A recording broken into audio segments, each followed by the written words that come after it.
The desert. Those of us who live in regions covered with forests and surrounded by hills may find it difficult to imagine what a desert is really like. The popular belief is that it is an endless stretch of sand where no rain falls and therefore no vegetation grows. It is dry, hot, waterless, and without shelter. But this is not entirely correct. For those who have studied it, the desert can be a beautiful place. It is the home of a variety of people, animals, and plants that have learned to live under very hot and dry conditions. True, the ground is not always hidden by a cover of grass, plants, and trees as it is in other climates.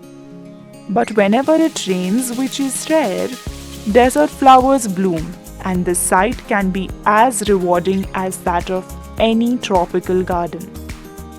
A desert is not always a flat, unchanging wasteland of dry sand. It may have mountains and hills. It may have an oasis, big or small. An oasis is like a green island in the middle of a desert where a spring or a well gives plants and trees a better chance to grow. A desert may be hot like the Thar or cold like Ladakh. But generally speaking, if a place has little or no water and vegetation, people usually call it a desert.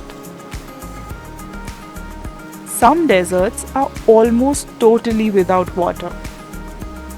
In such places, strong winds blow raising heaps of sand and depositing them as mounds.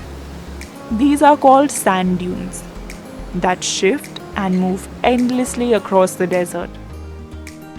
Few plants can survive on such dry shifting sands. All living things need water in order to survive. The few plants and animals that live in deserts have developed the ability to require less water than most plants and animals. The camel, popularly known as the ship of the desert, can drink a lot of water at one time. Camels can do without water for days together. The reason is they sweat very little. We sweat because we must keep our body temperature constant.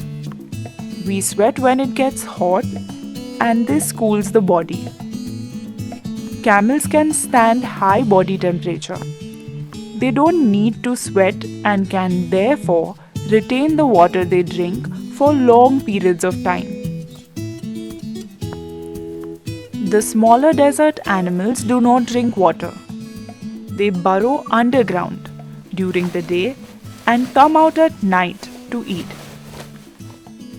Some of them eat other animals and get the water they need from the moisture in the meat.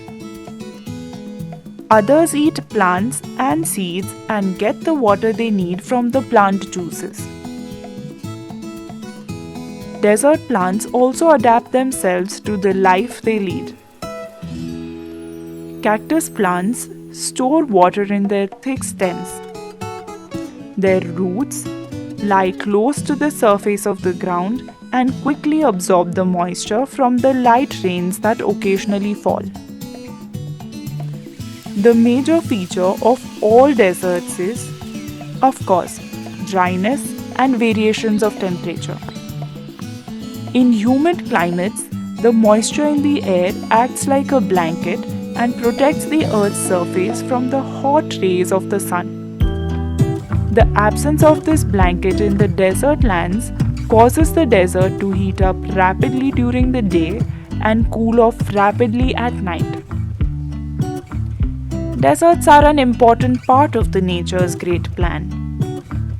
They are there like the dense forests and the deep oceans. Just because they are hot and dry, one should not look upon them as useless parts of the earth.